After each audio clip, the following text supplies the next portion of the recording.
तो भाई आज की वीडियो में उन 10 पॉइंट्स के बारे में बात करेंगे जो कि एक प्रेशर वॉशर परचेज करने से पहले आपको पता होने चाहिए। अगर आप प्रोडक्ट की स्पेसिफिकेशंस के अकॉर्डिंग कोई भी प्रेशर वॉशर बाय करते हो तो आप एक रॉन्ग प्रोडक्ट परचेज कर सकते हो। काफ़ी मेहनत और रिसर्च करने के बाद जो हमने प्रोडक्ट फाइनल करा है जिसके अंदर ये 10 पॉइंट्स कवर होते हैं वो है हमारा IMAX की तरफ से आने वाला D7 प्लस या D7। D7 के बारे में आपको मैं 3 चीज़ ज़रूर बताना चाहूँगा। जो D7 सबसे पहले लॉन्च हुआ था वो हुआ था ब्लैक कलर में। दूसरा लॉन्च हुआ D7 ही ब्लू कलर में, जो कि ब्लैक अब डिसकंटिन्यू हो चुका है। उसके बाद आया था D7 प्लस। D7 जो ब्लू वाला है और D7 प्लस जो आपके सामने इस कलर में है, इन दोनों में फ़र्क बस इतना है, जो D7 पहले आता था ब्लू कलर का उसमें कुछ इस तरीके की फोम की बोतल देखने को मिलती थी, और जो अब D7 प्लस आता है इसमें एडजस्टेबल फोम कैनन देखने को मिलती है। इससे अच्छी फोम जनरेट हो जाती है, इससे हम फोम की उम्मीद नहीं रख सकते। लेकिन अब कंपनी ने ब्लू वाले D7 के अंदर एक कॉम्बो पैक निकाला है जिसके अंदर आप ये वाला फोम कैनन भी परचेज कर सकते हो। तो दोनों में से कोई भी परचेज़ कर सकते हो, चाहे आपको D7 मिले या D7 प्लस। मेरा रिकमेंडेशन D7 की तरफ रहेगा D प्लस के कंपैरिजन में, कि मार्केट में इसके इतने ज़्यादा रिव्यूज़ या डिटेल वीडियोस या फिर कुछ भी कहीं पे भी इन्फॉर्मेशन इतनी ज़्यादा नहीं है जितनी कि पुराने वाले D7 जो ब्लू कलर का आता है उसकी है। प्रोडक्ट में कोई डिफरेंस नहीं है, दोनों एकदम एग्जैक्ट कॉपी हैं एक दूसरे की। बिना टाइम को वेस्ट किए आपको दिखाते हैं प्रोडक्ट के अंदर आपको क्या क्या देखने को मिलता है। एक आपको होस पाइप मिलेगा 10 मीटर का, दूसरा सक्शन पाइप मिलेगा रिंकल वाला जो कि बेंड नहीं होता है, एक आपका प्रेशर वॉशर, एक आपका एक्सटेंशन रोड। इसको आप वाटर टैप पे लगा सकते हो और अपने पाइप से कनेक्ट कर सकते हो। वैसलीन का यूज़ आगे बताने वाले हैं हम आपको। साथ ही साथ एक बुक। एक चीज़ मैं आपको बता दूं, कोई भी हमने जो प्रोडक्ट है हमारा पेड प्रमोशन नहीं है, ये हमने बाय करा था 7500 रुपीज़ का। ये आप बिलिंग देख सकते हो 7500 रुपीज़। यहाँ आप देख सकते हो 2 तारीख 5वां महीना 2025, अब 9वां महीना चल रहा है तो अराउंड 5th मंथ चल रहा है आपका। तो भाई कोई पेड प्रमोशन नहीं है, आपकी डिमांड थी कि एक बेस्ट प्रेशर वॉशर का रिव्यू करो, तो काफ़ी ज़्यादा मेहनत और रिसर्च करने के बाद हमने ये फाइनल आपके सामने प्रोडक्ट परचेस करके यूज़ कर लिया है हमने इसको। अब आपका रिव्यू करना बाकी है। अब करते हैं अपने 10 पॉइंट्स की बात जो कि एक अच्छे प्रेशर वॉशर के अंदर होने चाहिए। सबसे पहली बात, डोमेस्टिक वॉशर के अंदर वाटर प्रेशर आपका 60 to 70 बार होना चाहिए, जबकि कंपनी हमें क्लेम करती है कि इसका 150 बार है। अगर आपको 70 बार भी मिल जाता है ना तो वो भी एक डोमेस्टिक के लिए बहुत अच्छा होने वाला है। अपना जो प्रेशर है वो 120 बार पे काम करता है। आपको जेन्युइन दिखाते हैं, जो कंपनी क्लेम कर रही है 150 बार वो कितना प्रेशर है, और जो हमारे पास जो हम यूज़ कर रहे हैं 120 बार या 125 बार वो कितना प्रेशर है। कनेक्शन करने में कुछ नहीं है इसके। यहाँ पे अपनी गन कनेक्ट हुई पड़ी है, पहले यूज़ करते हैं हम इसको। गन का जो पाइप है वो भी हमने यहाँ पे कनेक्ट कर लिया है। ये जो अडेप्टर दिया गया है ये आपका इस साइड पे कनेक्ट हो जाएगा। सक्शन पाइप को यहाँ से बैक करेंगे और ये इसके अंदर इंसर्ट कर देंगे। ये भी कनेक्ट हो चुका है। अपनी पावर कोड को पावर सप्लाई में दे देंगे। तो भाई अब आप देख सकते हो जो हमारे राइट हैंड में है ये IMAX की प्रेशर गन जो कि 150 बार प्रेशर शो करती है, और आपको जेन्युइन 120 बार दिखाता हूँ मैं क्या होता है। ये देखो, जिसको एक हाथ से कैरी करना भी काफ़ी डिफिकल्ट हो रहा है, देखो। और ये आपकी IMAX की।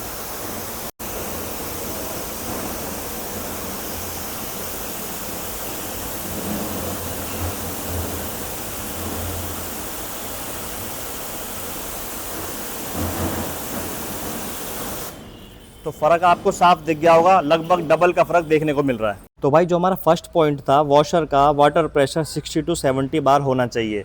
अब आपको आइडिया लग गया होगा इस चीज़ से 120 बार कितना था। अगर उसका हम हाफ भी कर दें तो उससे तो ये ज़्यादा ही था, 70 to 80 बार अराउंड हम इसको मान के चल सकते हैं। अब बात करें जो कंपनी का मीटर है ये क्या रीडिंग हमें देता है। MPa में इसकी रीडिंग आने वाली है। MPa को मतलब 10 से मल्टीप्लाई कर देंगे तो आपकी बार में यूनिट आ जाएगी। 2 के पॉइंट्स पे दिए गए हैं 10, 20, 30, 40। एक बार आप चला के दिखाते हैं इसको। 18 पे आ रहा है, देखो।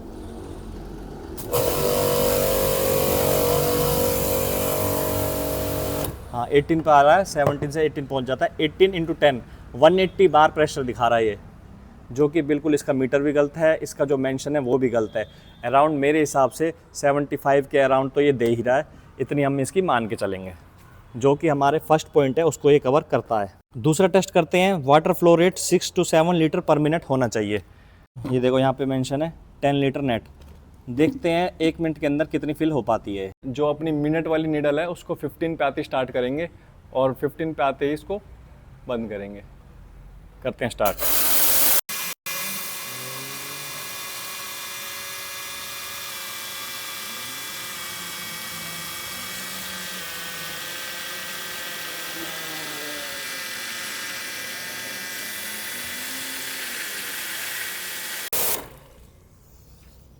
तो भाई यहाँ पे आप देख सकते हो, देखो काफ़ी पानी तो बाहर भी गया है, ठीक है, लेकिन फिर भी इसने 7 लीटर के अराउंड फिल कर दिया है। यहाँ तक 10 लीटर फिल हो जाता पूरा, लेकिन 7 लीटर के अराउंड फिल कर दिया। जो बाहर गिरा है उसको भी कैलकुलेट कर लें तो हमारा जो वाटर फ्लो रेट है 6 to 7 लीटर पर मिनट, तो 7 लीटर तो ईजिली ये पास कर रहा है, लेकिन कंपनी क्लेम करते हैं कि 10 लीटर दे रहा है।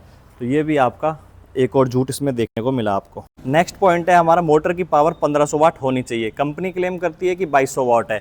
एक चीज़ मैं आपको बता दूं, इसकी प्रॉपर रीडिंग तो मुझे कहीं से भी नहीं मिल पाई है, बट मैं इसकी वेट की बात करें ना, अगर मोटर और पंप के वेट की बात करें तो आप देख सकते हो अराउंड 8 kg 964 ग्राम, 9 किलो के अराउंड आपका ये पंप आपको देखने को मिलने वाला है।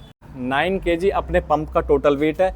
उसके साथ जो हमने काफ़ी ज़्यादा R&D करी है, तब हमें इसका जो रोटर है मोटर का, उसका साइज़ पता चला है, तो वो है आपका 100 mm तो इसकी लेंथ है इतनी बड़ी, और 60 mm उसका डायमीटर जो उसकी मोटाई है वो देखने को मिली है। तो उसके बेसिस पे मैं आपसे ये कह सकता हूँ, इसकी जो मोटर की पावर है वो मिनिमम 1500 वाट होनी चाहिए, लेकिन हमें कहीं से इसकी एक्यूरेट रीडिंग नहीं मिली, और साथ ही हमारे पास कोई मीटर नहीं है जिससे हम इसकी फ़िलहाल वोट को मेज़र कर सकें। नेक्स्ट जो हमारा पॉइंट है वो है, मोटर की वाइंडिंग आपकी कॉपर में दी गई है या फिर एल्यूमिनियम में दी गई है, पर इसमें जो यूज़ की गई है वो 100% कॉपर वाइंडिंग यूज़ की गई है। इस चीज़ के ऊपर मैंने काफ़ी सारी वीडियोस देखी हैं। एक वीडियोस में प्रॉपर इसकी वायरिंग खोल के काट के चेंज करी गई थी, तो उसमें दिखाया भी गया था कि इसके अंदर जो वायरिंग निकली थी वो आपकी कॉपर वाइंडिंग में ही थी। इस चीज़ को लेके मैं फुली सेटिस्फाइड हूँ कि ये बाइक कॉपर वाइंडिंग के अंदर आती है। इसमें हर जगह मेंशन है। जो कॉपर प्लेटेड वाइंडिंग का यूज़ करते हैं वो इतनी ज़्यादा मेंशन नहीं करते जितने इन्होंने मेंशन कर रखी है। हर जगह झूठ मेंशन होता है, पर इतना भी खुल के नहीं होता, थोड़ा थोड़ा छोटी छोटी जगह लिख दिया वो हो जाता है, लेकिन ऐसे बार बार रिपीट करा जाए एक बात को, इस तरीके से झूठ भी मेंशन नहीं होने वाला इन प्रेशर वॉशर में। कॉपर वाइंडिंग और एल्युमिनियम वाइंडिंग में फ़र्क क्या है वो मैं आपको बता देता हूँ।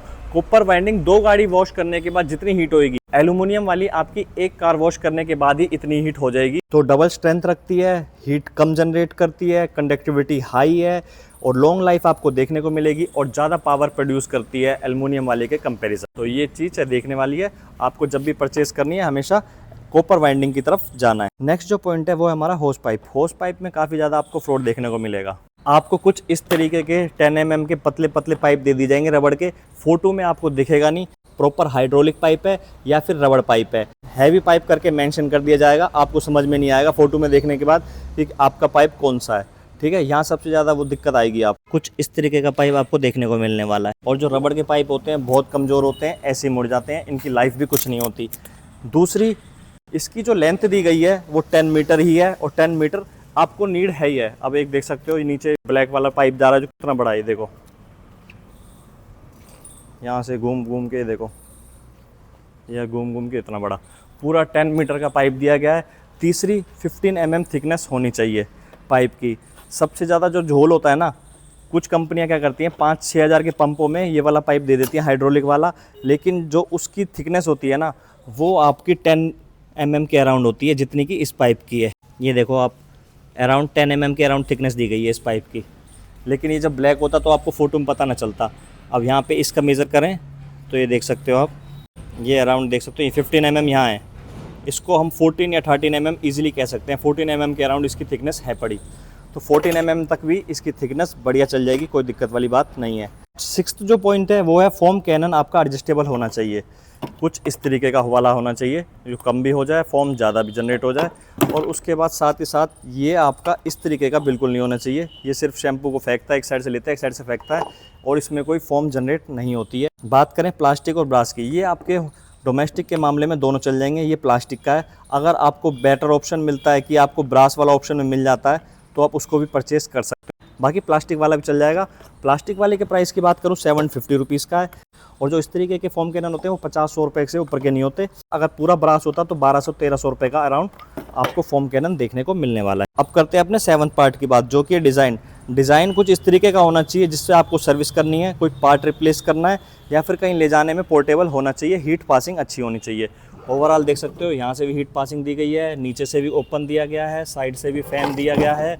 और बात करें सर्विस की तो इसकी प्लास्टिक को ओपन करना भी बहुत ही। नेक्स्ट जो पॉइंट है वो है हमारा स्पेयर पार्ट इजीली अवेलेबल होना चाहिए। तो भाई स्पेयर पार्ट्स के मामले में 4 ब्रांड बता रहा हूँ, चाहे स्टार की हो गया, शक्ति हो गया, अगारो हो गया या आईमैक्स हो गया। इन भाई चारों ब्रांड के ज़्यादातर सिमिलर प्रोडक्ट हैं। इस फोम कैनन को आप मोस्टली इन तीनों में भी यूज़ कर सकते हो। बात करें 9th पॉइंट की, बजट 8500 के अंदर ये वाली स्पेसिफिकेशन सारी आ जाएँ तो आपका प्रेशर वॉशर एक बेस्ट प्रेशर वॉशर होने वाला है। और वेट एक प्रेशर का ना मिनिमम 8 kg होना चाहिए। इसको भी कंपनी गलत मेंशन करती है। अमेज़ोन पे भी 10.5 किलो इस प्रेशर वॉशर, सिर्फ प्रेशर वॉशर का वेट मेंशन किया गया, 13 kg पूरे का किया गया है, लेकिन ये 10.5 किलो नहीं है, ये आपका 9 किलो के अराउंड है। तो इसमें वेट भी 1.5 किलो फालतू मेंशन किया गया है। इसका यूज़ हम आपको करके दिखाएंगे, इससे बाइक और कार एक बार वॉश भी करके दिखाएंगे, दोनों के दोनों सेम टाइम पे। हमने जो इसको यूज़ नहीं करा ना, फॉर्म जनरेट करके यूज़ नहीं करा, मैं आपको एक्सपीरियंस बताता हूँ इसके साथ मैंने क्या क्या यूज़ करा है। मैंने इसको हाउस क्लीनिंग में यूज़ करा है। बात करें बैल्कनी की, उसको क्लीन करा है। रूफ पे क्लीन करा है। रूफ पे जैसे रेनी सीजन में काई सीजन में आती है उस कप को क्लीन कर देता है। और 20 फुट का जो इसका पाइप की लेंथ दी गई है उसके साथ ये काफ़ी इजी पड़ जाता है पूरी रूफ पे रोटेट करने के लिए। बाकी 5 मंथ्स के अंदर मैंने 5 to 6 टाइम ही यूज़ करा है। मैं नहीं कहता भाई मैंने डेली यूज़ करा है। और इसका जो फोम वाला गन है ये मैंने आज तक यूज़ करा ही नहीं है। सिर्फ और सिर्फ प्रेशर और गन और ये जो पाइप है बस इतना ही सामान यूज़ करा जो अब तक आपको यूज़ करके दिखाया। अगर कुछ रह रहा है तो ये आज तक मैंने यूज़ नहीं करा। इसकी टेस्टिंग मेरी भी रह रही है, क्या फॉर्म जनरेट करने वाला है ये मुझे भी नहीं पता है। और ये चीज़ मुझे बताने की मुझे लगता नहीं है कि नीड है कि ये रिंकल वाला पाइप होना चाहिए जो कि बैंड नहीं होता, बिल्कुल स्ट्रेट रहता है। इससे पानी का रुकता नहीं है, प्रेशर पे लोड नहीं पड़ता है। अब कुछ भाई कहेंगे मुझसे कि भाई ये 8000 का है, 6000 का बताओ, 4000 का बताओ। भाई सारे प्रेशर पंप यही हैं, मोस्टली सब में यही पंप का यूज़ होता है। एक चीज़ और बता देता हूँ कि हमें ये फिक्स वाला लेना चाहिए जिसमें एक ही प्रेशर यहाँ से पास होता है, या वो वाला लेना चाहिए जिसमें हम प्रेशर को रिड्यूस कर सकते हैं या ज़्यादा कर सकते हैं। मेरा सजेशन ये है फिक्स वाला लो। कल को आपको अगर पंप भी चेंज करना पड़े तो 1200 रुपये में अराउंड ये पंप चेंज हो जाता है। और अगर आपका जो कम करने ज़्यादा करने वाला है वो 2000 रुपये का पंप आपको पड़ने वाला है। बात रही प्रेशर को कम करने की किसी सेंसिटिव एरिया पे यूज़ करने के लिए, जैसे हमारी रेडिएटर के फिन्स वगैरह हैं, तो आप यहाँ से कम कर सकते हो ना, इसको थोड़ा एक्सपेंड कर लो, पॉइंटर की जगह उसको एक्सपेंड कर लो, वो आपका प्रेशर वहाँ कम हो जाएगा। तो आप फिक्स वाला लो, मेरी सजेशन ये रहेगा। अब बहुत से भाइयों की डिमांड अंडर 5000 रिव्यू कर दो, कोई कहता है अंडर 6000 कर दो, अंडर 7000 कर दो। भाई चीज़ आपने लेनी है, मैं तो सजेस्ट करूँगा एक ही बार लो, पावरफुल चीज़ लो, थोड़ी सी अच्छी चीज़ लो। अभी अंडर 8000 में आने वाला प्रोडक्ट है। इस प्रोडक्ट में अगर मैं ये होस पाइप हटा के इसके अंदर ये रबड़ का जोड़ दूँ, 1000 रुपये और कम हो जाएंगे, अंडर 7000 हो जाएगा। इस फॉर्म कैनन को हटा के इस फॉर्म कैनन की जगह ये वाला फॉर्म कैनन जोड़ दो, अंडर 6000 हो जाएगा। इसकी कॉपर वाइंडिंग हटा दूँ, अंडर 5000 हो जाएगा। कॉपर वाइंडिंग हटा के थोड़ी मोटर और हल्की कर दें तो अंडर 4000 हो जाएगा। तो भाई जितने आप पैसे गिरोगे उतना ही आपको प्रोडक्ट मिलेगा। बाकी आपकी रिक्वायरमेंट के अकॉर्डिंग अंडर 8000, 7000, 6000, 5000, 4000 4-5 प्रोडक्ट ऐसे सजेस्ट करके गिर दूंगा जिससे आप बाय कर सकते हो। उस प्राइस रेंज के अंदर वो बेस्ट होने वाला है। तो वो चीज़ आपको डिस्क्रिप्शन में भी और कमेंट्स बॉक्स में देखने को मिल जाएगी। अब करते हैं अपनी वॉशिंग, इससे देखते हैं इसका क्या रिजल्ट आपको देखने को मिलने वाला है आगे। 20 फीट की पाइप की लेंथ कितनी होती है पहले आप देख सकते हो। यहाँ से प्रेशर वॉशर की पाइप स्टार्ट हो रहा है और 5 मीटर के बाद हमारी गाड़ी खड़ी हो रही है, ठीक है। इसके बाद से यहाँ से रोटेट होना स्टार्ट हो रहा है, ये होता होता यहाँ तक आ रहा है। तो भाई अगर पास से स्टार्ट करें तो अच्छी खासी कवरिंग कर लेगा। अब आपकी गाड़ी की देख लेते हैं टेस्टिंग क्या रहने वाली है इससे।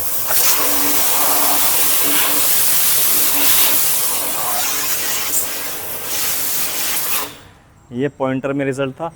एक बार इसको हम थोड़ा वाइड कर लेते हैं, ना ये पॉइंटर में है ना ज़्यादा वाइडर है, बीच का एंगल है ये।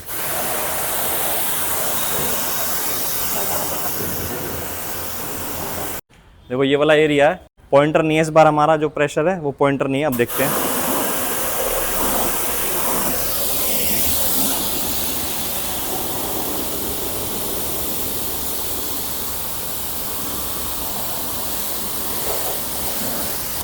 तो भाई मज़ेदार चीज़ है। एक बार आपको रूफ की भी टेस्टिंग करके दिखा देते हैं।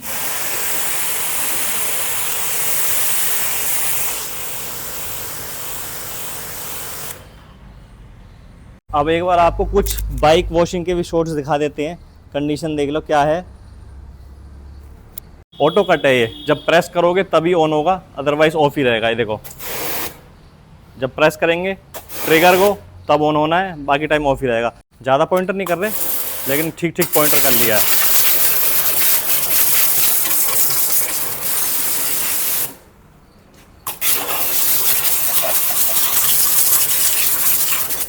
पहले पॉइंटर ज़्यादा हो गया था, अब हमने थोड़ा सा सेट करा है, वाइड भी पॉइंटर भी। ये प्रेशर एकदम ठीक है।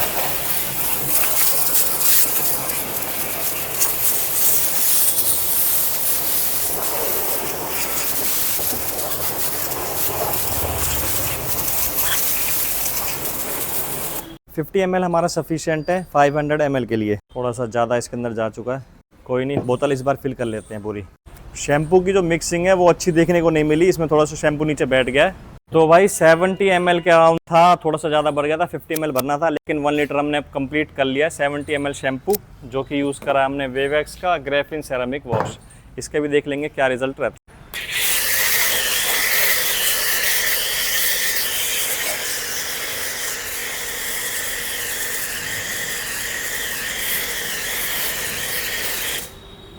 तो भाई इतना शैम्पू लगा है और बाइक हाफ तो स्प्रे हो गई है अच्छे से।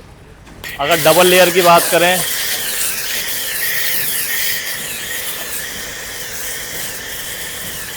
इस टाइम आपकी फुल बाइक कवर हो चुकी है। गाड़ी होती तो हमारी हाफ में कवर हो जाएगी, जो मैंने आपको बताया था 500 ml सफिशिएंट है। तो भाई अब थोड़ा वाइड नोजल कर लिया, वाइड नोजल में इस तरीके का रिस्पॉन्स देखने को मिलने वाला है।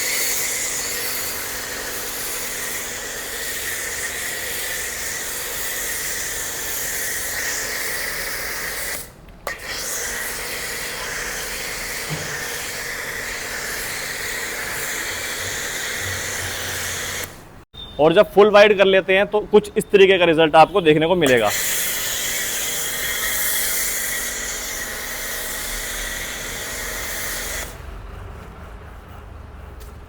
एक बार बाइक पे दिखा देता हूं फुल वाइड नोजल किस तरीके का रहने वाला है। ये ज़्यादा वाइड हो चुका है, इसको हम ऐसे यूज़ कर सकते हैं। तो भाई ओवरऑल परफेक्ट है, कोई कमी नहीं है।